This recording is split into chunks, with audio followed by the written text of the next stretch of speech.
mystery was revealed to Daniel in a vision of the night. Then Daniel blessed the God of heaven. Daniel answered and said, Blessed be the name of God forever and ever, to whom belong wisdom and might. He changes times and seasons. He removes kings and sets up kings. He gives wisdom to the wise and knowledge to those who have understanding. He reveals deep and hidden things. He knows what is in the darkness, and the light dwells with him. To you, O God of my fathers, I give thanks and praise, for you have given me wisdom and might, and have now made known to me what we asked of you, for you have made known to us the king's matter. Therefore Daniel went to Arioch, whom the king had appointed to destroy the wise men of Babylon. He went and said thus to him, Do not destroy the wise men of Babylon. Bring me in before the king, and I will show the king the interpretation. Then Arioch brought in Daniel before the king in haste, and said thus to him, I have found among the exiles from Judah a man who will make known to the king the interpretation. The king declared to Daniel, whose name was Belteshazzar, Are you able to make known to me the dream that I have seen and its interpretation? Daniel answered the king and said, No wise men, enchanters, magicians, or astrologers can show to the king the mystery that the king has asked. But there is a God in heaven who reveals mysteries, and he has made known to King Nebuchadnezzar what will be in the latter days. Your dream and the visions of your head as you lay in bed are these. To you, O king, as you lay in bed, came thoughts of what will be after this. And he who reveals mysteries made known to you what is to be. But as for me, this mystery has been revealed to me, not because of any wisdom that I have more than all the living, but in order that the interpretation may be made known to the king, and that you may know the thoughts of your mind. You saw, O king, and behold, a great image. This image, mighty and of exceeding brightness, stood before you, and its appearance was frightening. The head of this image was of fine gold, its chest and arms of silver, its middle and thighs of bronze, its legs of iron, its feet partly of iron and partly of clay. As you looked, a stone was cut out by no human hand, and it struck the image on its feet of iron and clay, and broke them in pieces. Then the iron, the clay, the bronze, the silver, and the gold, all together were broken in pieces, and became like the chaff of the summer threshing floors, and the wind carried them away, so that not a trace of them could be found. But the stone that struck the image became a great mountain and filled the whole earth. This was the dream. Now we will tell the king its interpretation. You, O king, the king of kings, to whom the God of heaven has given the kingdom, the power, and the might, and the glory, and into whose hand he is given, wherever they dwell, the children of man, the beasts of the field, and the birds of the heavens, making you rule over them all. You are the head of gold. Another kingdom inferior to you shall arise after you, and yet a third kingdom of bronze, which shall rule over all the earth. And there shall be a fourth kingdom, strong as iron, because iron breaks to pieces and shatters all things. And like iron that crushes, it shall break and crush all these. And as you saw the feet and toes, partly of potter's clay and partly of iron, it shall be a divided kingdom, but some of the firmness of iron shall be in it, just as you saw iron mixed with the soft clay. And as the toes of the feet were partly iron and partly clay, so the kingdom shall be partly strong and partly brittle. As you saw the iron mixed with soft clay, so they will mix with one another in marriage, but they will not hold together, just as iron does not mix with clay. And in the days of those kings, the God of heaven will set up a kingdom that shall never be destroyed, nor shall the kingdom be left to another people. It shall break in pieces all these kingdoms and bring them to an end, and it shall stand forever. Just as you saw that a stone was cut from a mountain by no human hand, and that it broke in pieces the iron, the bronze, the clay, the silver, and the gold. A great God has made known to the king what shall be after this. The dream is certain, and its interpretation sure. Then King Nebuchadnezzar fell upon his face and paid homage to Daniel, and commanded that an offering and incense be offered up to him. The king answered and said to Daniel, Truly your God is God of gods and Lord of kings, and a revealer of mysteries, for you have been able to reveal this mystery. Then the king gave Daniel high honors and many great gifts, and made him ruler over the whole province of Babylon, and chief prefect over all the wise men of Babylon. Daniel made a request of the king, and he appointed Shadrach, Meshach, and Abednego over the affairs of the province of Babylon. But Daniel remained at the king's court. All right, thank you.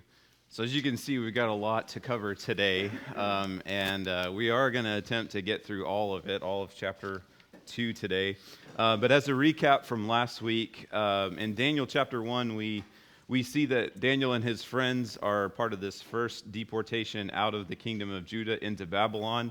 They are deported, and yet they remain faithful to God while in exile. And this is the new exile, if you will. This is the new exile for the people of God. So previously, the people of God were in exile in Egypt and then liberated through Moses. And we're going to see Daniel and the people of God going into new exile for Babylon. Yes? I'm sorry to interrupt. We're still short a few sheets. I was wondering if they were going to work. There might be. I may need to save one to make a copy just in case, which is a great problem to have. So I made 50 copies. So unless somebody's taken more than one. But either way, great. Thank you, Warren. And what we see at the end of chapter 1 is we see Daniel not only go into exile, but we see this summary statement that happens at the end of chapter 1. It says, "And Daniel was there until the first year of King Cyrus." King Cyrus is not a Babylonian king. He is a Medo-Persian king. So what we see from this is that God's people outlast the Babylonian kingdom. And it becomes a marker for us as Christians that know that though we are persecuted in this world, we too will outlast this evil world that we're in through the resurrection of the body. We will live forever as our King also lives forever. So it becomes a marker for us. So it's important for us to recognize this because as you shift into chapter 2, 3, 4, 5, 6, what we're going to see is you're going to see a jumpy timeline that comes along this. But what you should know from reading chapter 1 is that Daniel remains faithful and undefiled for all of this time. And so there should be an expectation that we take into chapter 2 that we pull from chapter 1, that there's going to be a story of faithfulness. And just looking again, this is our summary statement for the book of Daniel. The book of Daniel is a plea for God's people to be faithful as God exercises his authority over the nations. In chapter 2, we're going to see Daniel's summary statement of the book of Daniel, which is this one. Sorry, I got a little fancy, or at least attempted to. But it's Daniel chapter 2, verse 21. It says, "He changes times and seasons. He removes kings and sets up kings. He gives wisdom to the wise and knowledge to those who have understanding." And so what we're going to see starting in chapter 2 is this unfolding of this God setting up and establishing kingdoms, first starting with the Babylonians. That's what we're going to get into, these visions of the four metals and the statue and so forth, and dig into a little bit of that detail. But for today, we're going to look at chapter 2, which is a tale of two kings, and it's kind of broken down for us into three scenes. So you're going to have an unreasonable request in verses 1 through 13, and then you're going to have an unfazed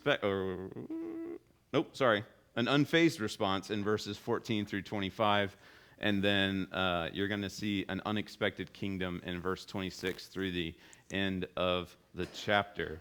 So with that, let's jump into scene 1. In scene 1, you have King Nebuchadnezzar, and you have the wise guys or not so wise guys, and there's going to be a problem that comes up. And the first thing that we're going to see, and if you're interested in this, the commentaries really spend some time on this, so I just want to make sure that you're aware of it. I don't find it that interesting. But you might, and I want to make sure that you get. But you're going to see kind of a troubled timeline. So in Daniel chapter 1, you have Daniel exiled in 605 BC, and then you see in the narrative there that he's in a 3-year training session to become trained and indoctrinated into the Chaldean way of life. And then what we see in verse 1 of chapter 2, it says, "In the second year of the reign of King Nebuchadnezzar." So you get these kind of things like what's going on here. Daniel was just pulled over, and then he's in the second year of King Nebuchadnezzar, and there's kind of a way in which they go about looking at this. The best way, I don't know, this may make sense to me, it may not make sense to you, but I deal with like accounting and stuff like this, and if you've ever, maybe you work for a company that has a fiscal year as opposed to, say, like a calendar year, and so, like, you know, you might cross over the year, and like recently we just did, like, hey, you know, it's been, you know, a year since I've been here. You might say things like that, but it hasn't really been a full year, but it was last year, like a couple weeks ago, that sort of thing.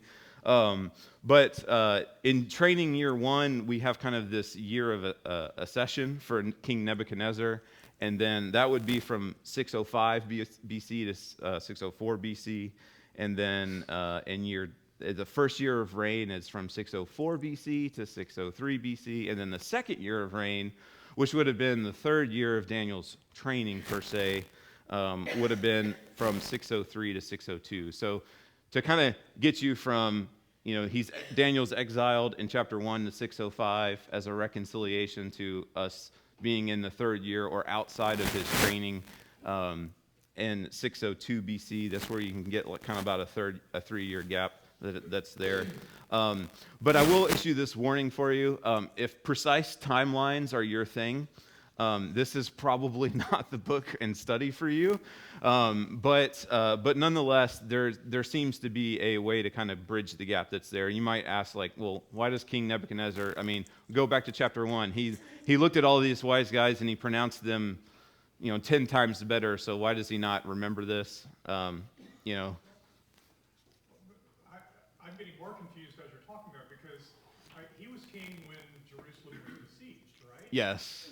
So he would have had to have ascended to assuming he ascended to the throne and attacked them the next day. And there's some. In his second year, Daniel would have only been there a year at the most. Yeah. And it was a 3-year training, and it was at the end of 3 years that he brought them in and said they were so great.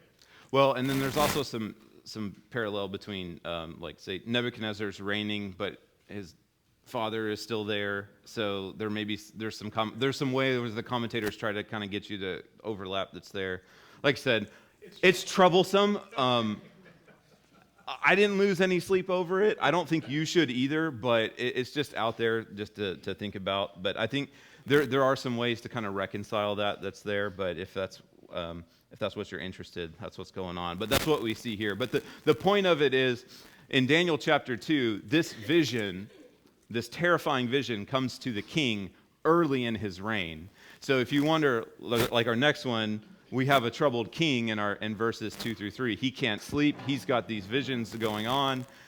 He's got these visions in his head. He doesn't know what's happening, and it's causing him distress. And kind of like the old adage, like, if mama's not happy, nobody's happy. It's the same kind of concept here. If the king isn't happy, then nobody else is going to be happy. But that's essentially what you see, because that's going to roll down to the staff. Because King Nebuchadnezzar, he's not going to be very friendly with everybody about this. And in fact, he's going to be, you might even say that he's going to be very unreasonable here about this. And what he does that seems to be so irritating and frustrating is, you know, he breaks protocol. So there's 2 components of what he's after. He has a dream. He knows what he saw. It's causing him distress.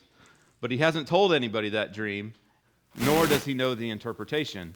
So these are the 2 things that are important, because you're going to see how the people in the narrative respond later. But he wants someone to tell him the dream, and then someone also to tell him the interpretation. And as you can see in our first interaction here, that the staff, or the wise guys, they are getting nervous and progressively more nervous, because they go to him with some pleasantries, and they say, "All right, king, you had a dream. Let's start the process. This is the protocol. The protocol is you tell us the dream." Well, King Nebuchadnezzar comes out with his terms in verses 5 and 6, and more or less says, hey, I'm not going to tell you anything, and in fact, I'm going to ratchet up the punishment for this, because if you can't tell me the dream and its interpretation, not only are you going to die, but your whole family, your whole household is going to die as well. So it's not a very good deal. And you can see in verse 7, the wise guys, they double down on the old protocol, and King Nebuchadnezzar doubled down on his demands in verses 8 and 9. And then one of the things that you just need to be aware of, we talked about this, and what's a common theme in the book of Daniel? A common theme is repetition. So one of the key aspects that we're going to see repeated or alluded to here in chapter 2 is in verse 8. So he says, the king answered, and I said, and I know with certainty that you are trying to gain time because, it's in verse 9, but we'll just keep reading. Because you see that the word from me is firm. If you do not make the dream known to me, but there is but one sentence for you, you have agreed to speak lying and corrupt words before me till the times change. And this is kind of the idea, this times change. This is one of the things that's happening right here. King Nebuchadnezzar has to wait for the times to change. He sees this dream as something being related to him and his kingdom, and he wants to know what's transpiring that's there. And so, and then if you skip down to chapter 21, who is the one who changes the times and the seasons? Well, that's, I'll tell you, that's the true king that we're really contrasting here in this section. And so, and then we see in verse 10, we see the official, like the wise guys have given in to the king's demands, and they say that there's not a man on earth who can meet the king's demands. What he's asking for is unreasonable. This is not going to happen. And then the king issues the sentence that all of the wise guys of Babylon are going to die. And then you see a change in scene with Arioch and Daniel. Daniel in this session here shows an unfazed response to this unreasonable request from the king. And starting in verse 14, we see this scene between Daniel and Arioch that extends all the way through, between Arioch bringing Daniel before the king. And what we see in verse 14 is Daniel knows what to do before he knows the problem. And I think this goes back to chapter 1 too, because Daniel's resolved to be faithful, and you see that there's this internal resolution in Daniel that is being tested now, not from an internal conflict in Daniel, but an external conflict that's happening in his life. Daniel did not create this problem. Who did? The king. The true king created this problem. He gave King Nebuchadnezzar the vision, and he's created all these things. And so Daniel responds appropriately, or as expected, if you will, from chapter 1 to what's going on. And this is an amazing verse. For all of you, you might read this verse and think, man, I really wish this was me. And you're supposed to. Daniel's supposed to be a model for you of faithfulness that's going on. But his response in faithfulness is not to distract us from what God is doing in this chapter. God is orchestrating all these events. This chapter is about the sovereignty of God playing out over the nations. And our role, just as Daniel's role, is to be faithful throughout that process. And look at verse 14. It says, and then Daniel replied with prudence and discretion to Arioch. I mean, he's about to be killed, and Arioch represents the executioner, and yet in the face of all of these things, Daniel is calm, he's cool, he's collected, and he's able to ask questions, not frantically run around. In verse 15 it says, why is the king's decree so urgent? So, the wise guys are concerned about the king's dream. Just tell us the dream and we'll tell you anything you want to know and its interpretation. And Daniel's concerned with the urgency that the king has because of this request. And you can see there's already this difference between Daniel's wisdom and the wisdom, if you will, of the world or the Chaldeans. And Daniel knows what he's going to do beforehand, which becomes a key thing. So, in other words, he's not caught off guard by this unreasonable request, which is a marker for us as well. We shouldn't be caught off guard when things, negative or external circumstances, happen to our lives. There should be a matter of expectation that comes along with it. Yes, Dave? Just a quick addition in there too. Remember how old Daniel is at this time. He's still a late teenager in age, so he's showing wisdom beyond his years. It's not That's very true. experience over a long period of time. That's very true. Yeah, and it points to his faith. Like he's really trusting God in the new part of this new exile. So, and again, Daniel's a model for us. What does he do? He goes, he prepares for this meeting. He goes to Arioch and he prepares for this meeting with community prayer. So he runs and meets up with his buddies there, Hananiah, Mishael, and Azariah, and they have a time of prayer, and it's a time of asking the God, the true king, to give them the vision. So, and there's this neat play, because you have King Nebuchadnezzar. He's trying to figure out the vision that's in his head, and God, the true king, is revealing the vision to his people. And what we're going to see here is, I think you're also going to have this unscheduled meeting, but you're going to have, well, it looks like I messed some things up.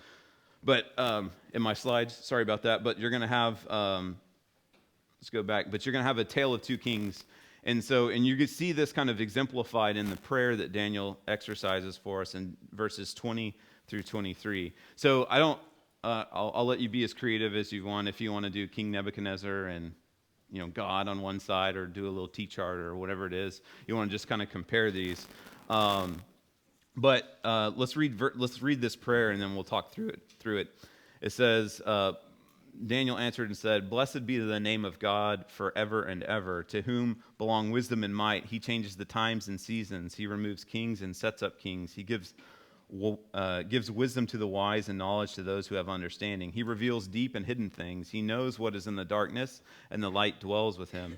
To you, O God of my fathers, I give thanks and praise, for you have given me wisdom and might, and have made known to me what we have asked of you. For you have made known to us the king's matter." And so what do we see that's going on? So Nebuchadnezzar is concerned about a season, his time, his time as king, if you will. But in verse 20, you see God is forever and ever. So there's this temporal nature with King Nebuchadnezzar and this eternal with Nebuchadnezzar. Nebuchadnezzar has to wait for the times and the seasons to change. God is the one who actively does that. Verse 20, it says, or verse 21, and he changes times and seasons.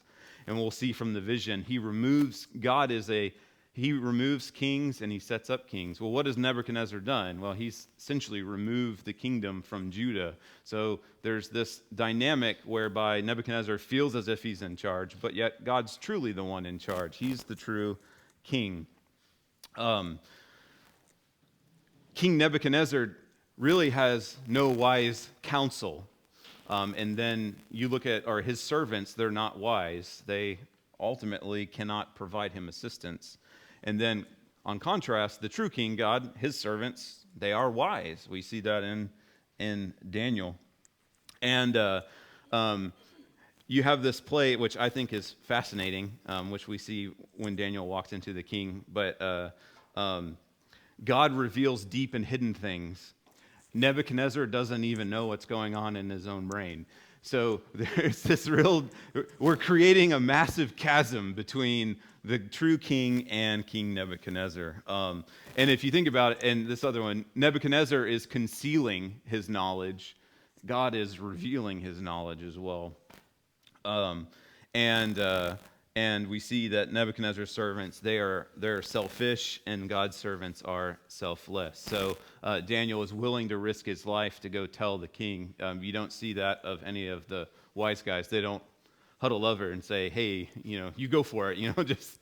Just try to pick a dream and go for it and see if that's the right one. They're too fearful to do that. But yet Daniel does. And there's a real threat. Daniel and his friends understand it.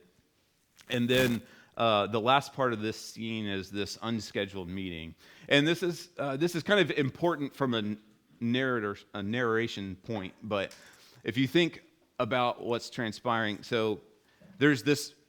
If you ever have a big meeting, there's typically preparation that goes into it. So if your meeting was scheduled for Friday, and your boss comes in on Wednesday and says, "Hey, you ready to do that?" You might say, no, I'm not quite ready for that. You might stall, you might do what they're doing here. But you see that Daniel, and this happens before God reveals the vision to him. You see Daniel going to Arioch, going to the very executioner of the king's sentence, and really displaying a readiness for this meeting. So whenever Arioch gets a hold of Daniel, look and see verse 25.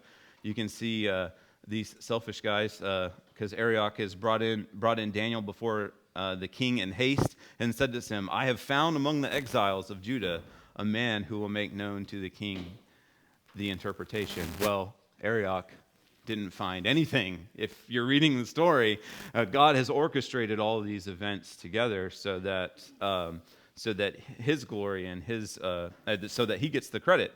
But Arioch tries to take credit for that. And you'll also notice, what is the king concerned about? Again, his two things: his dream and the interpretation. What does Arioch say that he has?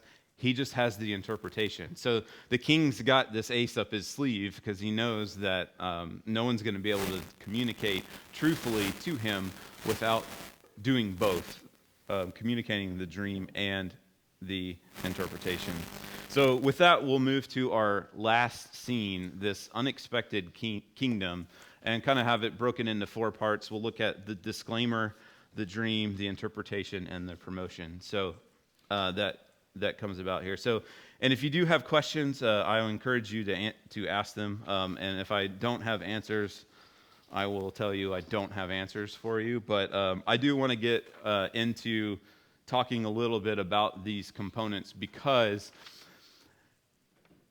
the way you look at chapter 2 has a really it's building on in chapters 7, 8, and 9. And so we want to be very careful about how we analyze this dream and its interpretation, because what we're going to see later in the book of Daniel is we're going to see kind of a honed-in view on some of these other precious metals, but then later typified as beasts, as well as you're going to get a more specific view of, you have the stone that comes forth and crashes the statue, and then you're going to have the Son of Man coming and slaying the beasts. And so we do want to talk a little bit about that as well. And but getting into this disclaimer, and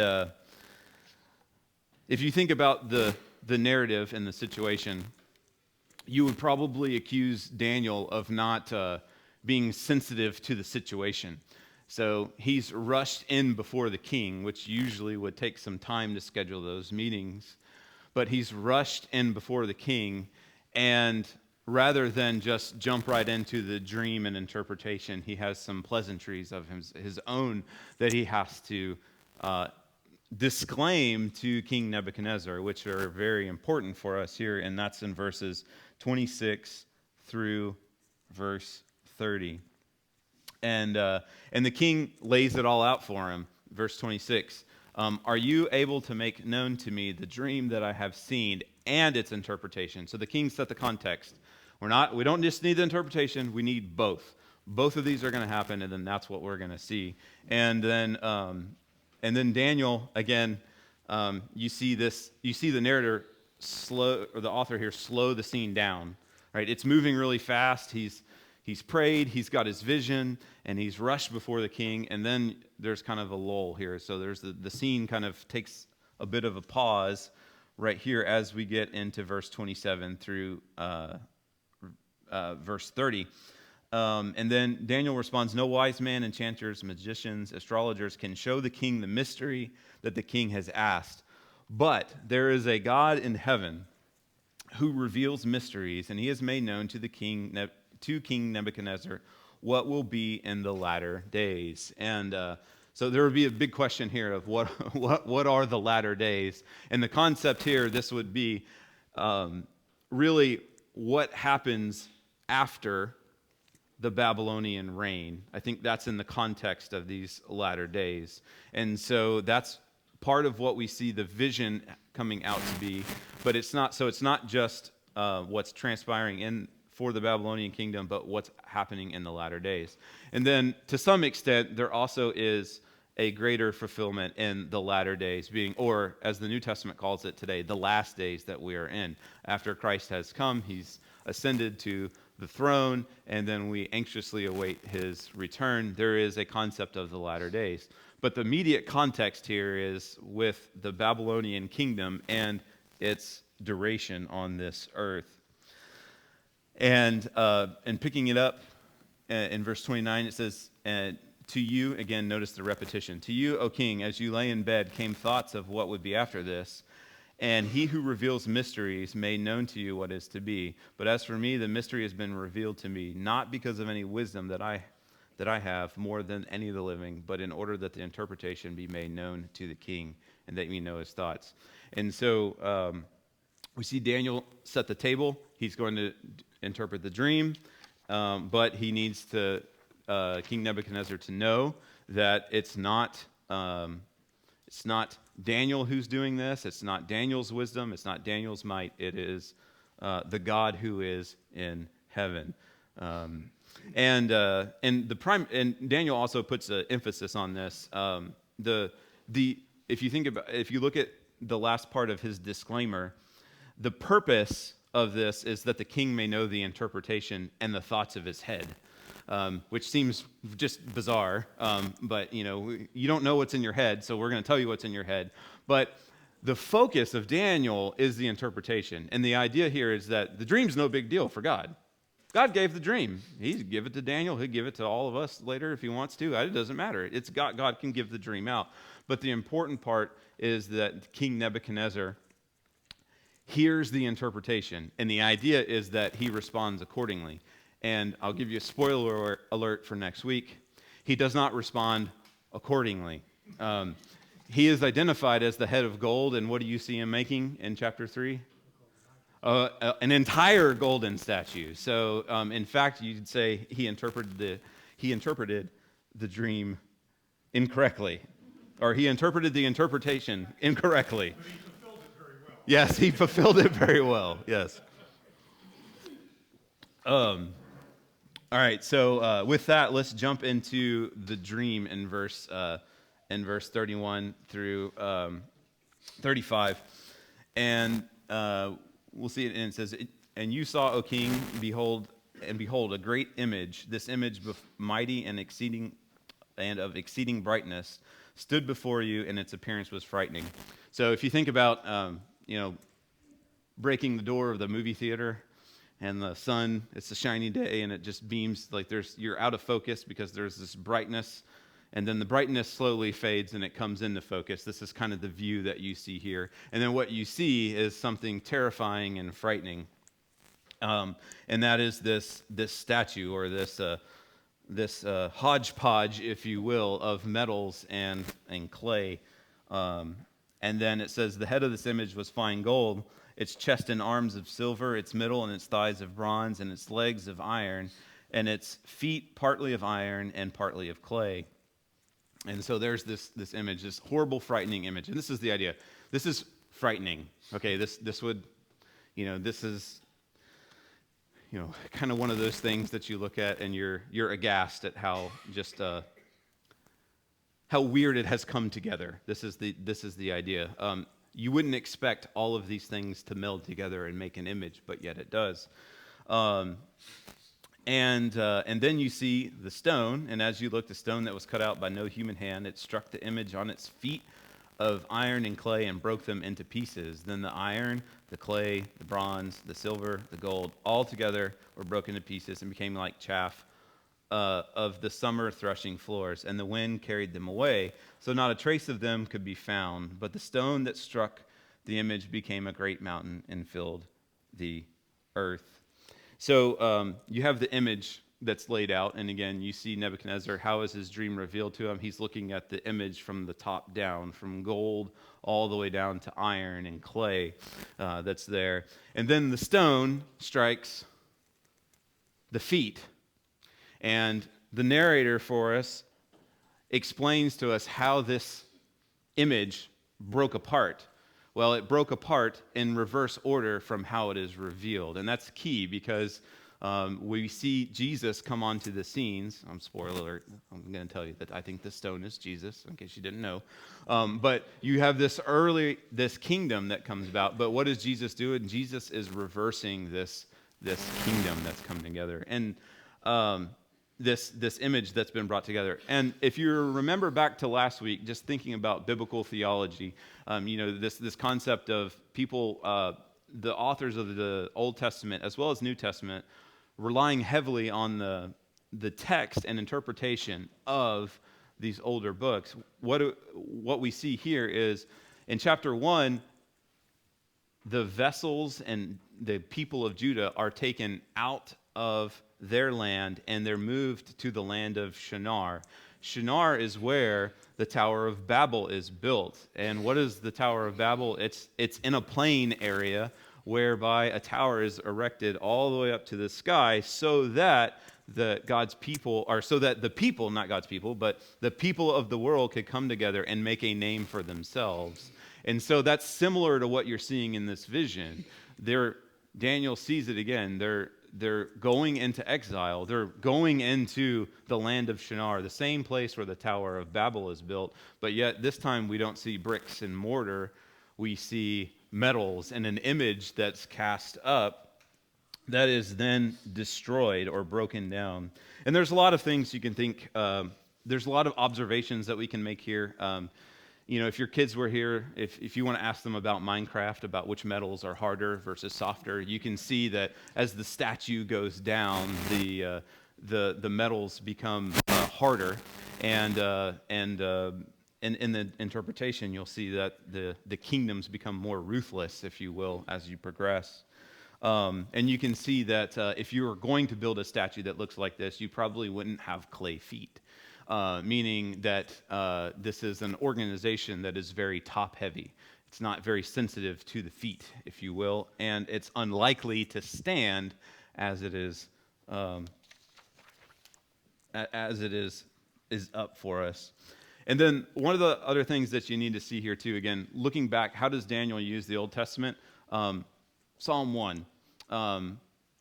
How is the description of the destroyed statue is exactly what we see in Psalm 1. It says, "The wicked are not so, but they are like chaff which the wind drives away. Therefore the wicked will not stand in the judgment, nor sinners in the congregation of the righteous. For the Lord knows the way of the righteous, but the way of the wicked will perish." And so there's a play here on what's happening with this new kingdom. This new kingdom is going to destroy the wicked. That's what it's going to do. It's going to eradicate the wicked. And moving into this, let's move into the interpretation. We've got about 10-ish minutes. And I think this is helpful to kind of walk through this and just say, let's kind of identify these metals, okay?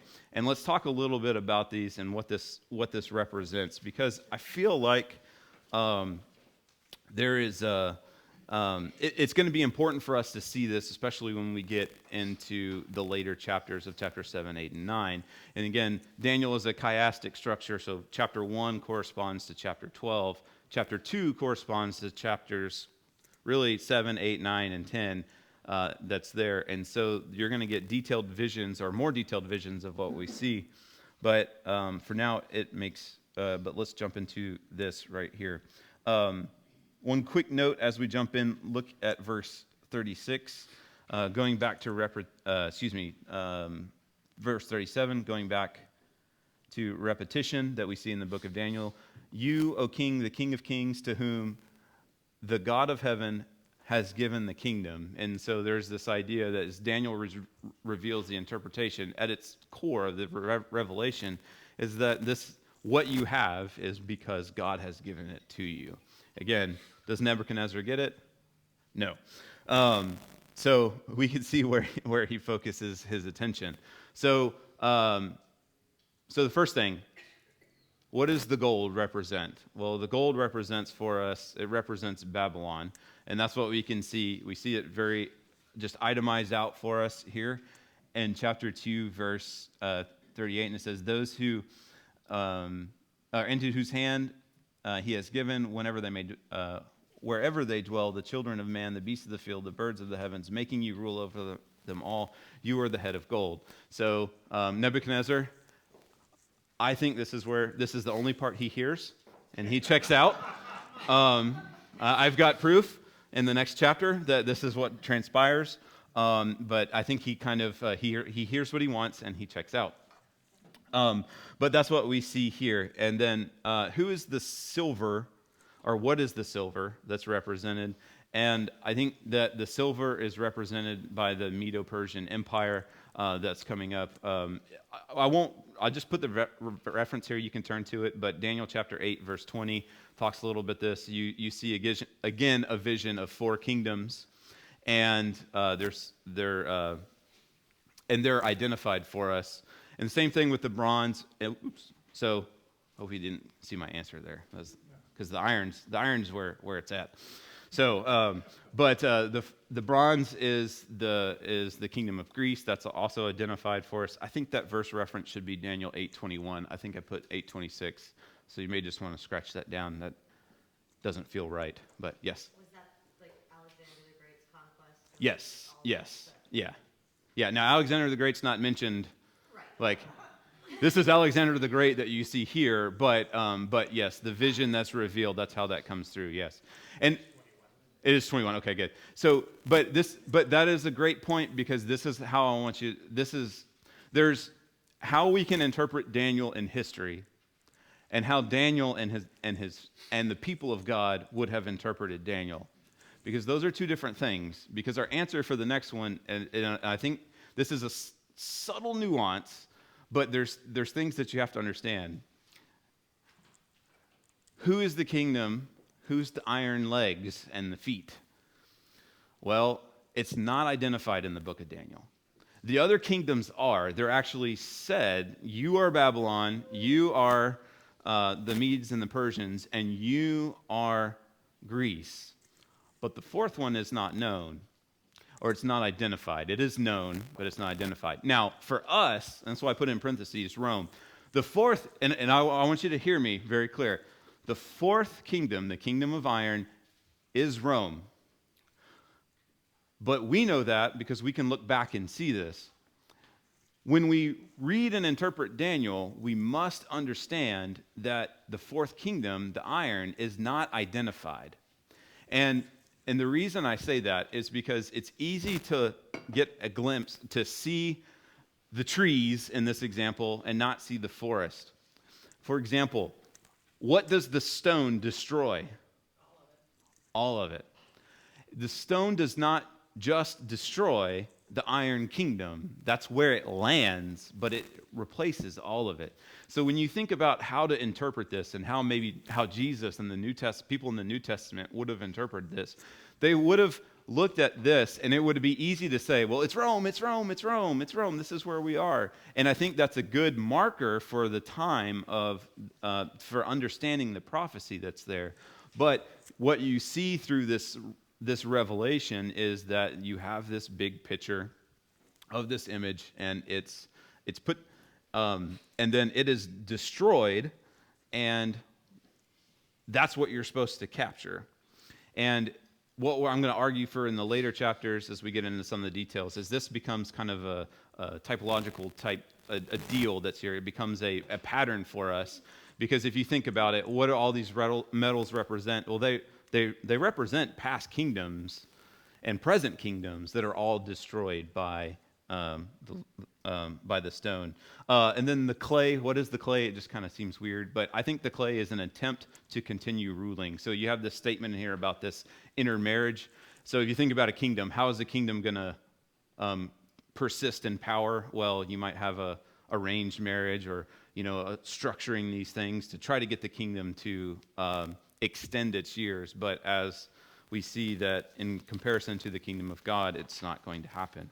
And then the last one, the stone that comes through.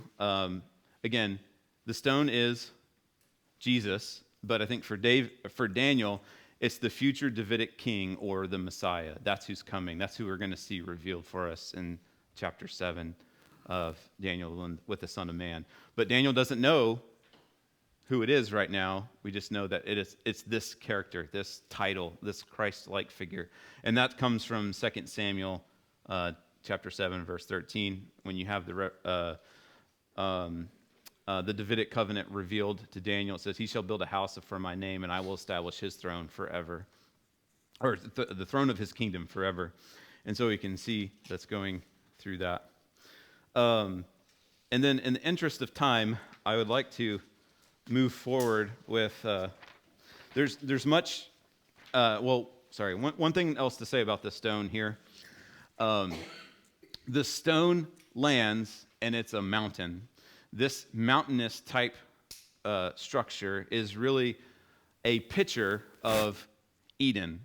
So if you'll bear with me here. So Eden is a place where a river originates from and then turns into 4 rivers. So when you meditate on what is Eden, it is known to be a high place, just like the temple would be a high place. You ascend up into the temple. The same concept that's here, this stone that lands, this is, if you again, going back to Genesis, you have the new Tower of Babel's being erected, and then you have the new Eden, or really the restored Eden, this stone, which I think kind of symbolizes creation or God's intended created order that comes to put things back that were broken and that which was lost. And so that's what's key for the stone. It's a high place. It's up where they can come through. So what do we do with all this stuff? So one thing that I just want to reiterate that's here when we turn in terms of application, but we see that internal testing is external preparation. So, and what I mean by that, if you look at chapter 1, you're going to see that Daniel resolves. There's a conflict that it happens for Daniel internal that prepares him for external conflicts that come up. So what should we do in light of this? Oh man, I don't think it made the slides. But I put it on the slides, but the real thing is you should fast. And I know this sounds kind of crazy, but if you don't practice fasting, I'm not to say that I'm like a superior faster or of any variety, but the concept is that when you go without food, you know something's going to happen. When you follow Jesus, you know something's going to happen. So this fasting becomes a model for us of how we should handle our suffering. We know we're going to be hungry. We know we're going to go without, just like we know we're going to suffer in the future, and for our holiness. And then the last part is, this is the other side of it, and God knows this, but holiness is risky. There's a risk that comes with holiness. Doing the right thing can cost you things. It still costs us things today. You might not have a job because you are unwilling to take a unethical risk in your career because you're a believer. God knows that. Maybe you and your spouse are the only ones that know that, but God knows that. There's a risk that comes along with holiness that is defined for us. And And we see that in Daniel, and we see that coming together. So with that, let's close in prayer, or let's close in prayer, and then we'll try to give a little Q&A next week. If anybody has any questions about the metals and the stone, let's pray. Father, we thank you for your word, and we pray that you would help us to align our hearts to the risk of being holy, and that we would resolve beforehand to make known, to know what to do when we encounter things that are unpleasant or items of suffering, that we too might, like James says, consider it pure joy when we face trials. And I pray that you'll give us a transformed heart and mind to understand that. And also pray that you would help us to model, as we do with prayer, we would model fasting as a way to prepare our hearts and our minds for the suffering that God has called all his believers to partake in, because we are to be holy as he is holy. Father, bless our study, and bless Pastor Hartman as he preaches and teaches this morning. In Christ's name we pray. Amen.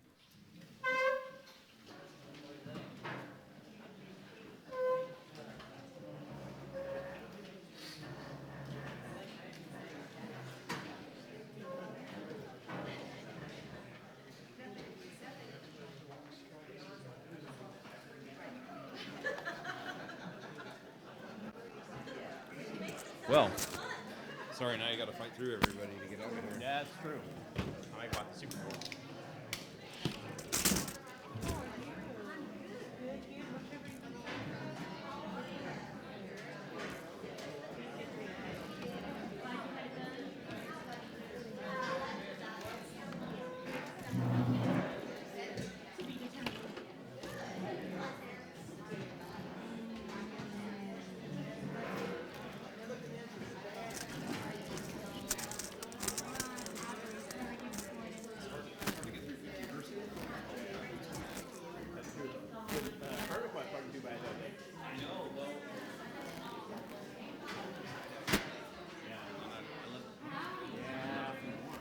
Rookie mistake. It happens though.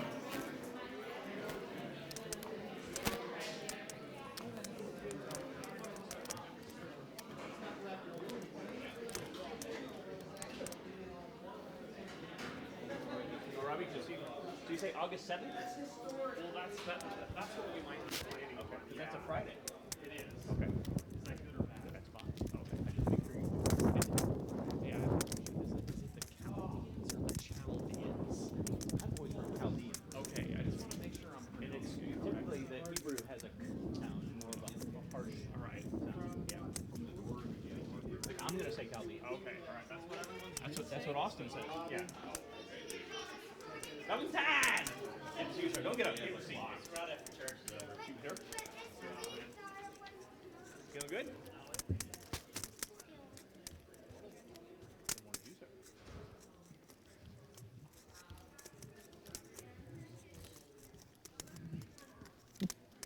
Chet? Hey, Dad, did you talk to Grandma Fields any recently? Nope. Okay, she's just crazy, man. What'd she say? Every time she hits a bad mood, she always starts with, "I'm done dealing with your dad." What? Did she give you one of those today? Yeah. Basically, what she came up with is she's done traveling. Yeah. Period. Probably has to do with Becky and her health. Okay. She's just gonna hand me $15,000 Sweet. with no cruise. Nice. I would take that if I were you. And she's also done doing business with me. Okay. I have not had any dealings with her in ages. I got one thing, sir. You can read the exact Like I said before, your dad knows. Your dad knows. Sounds good. Okay.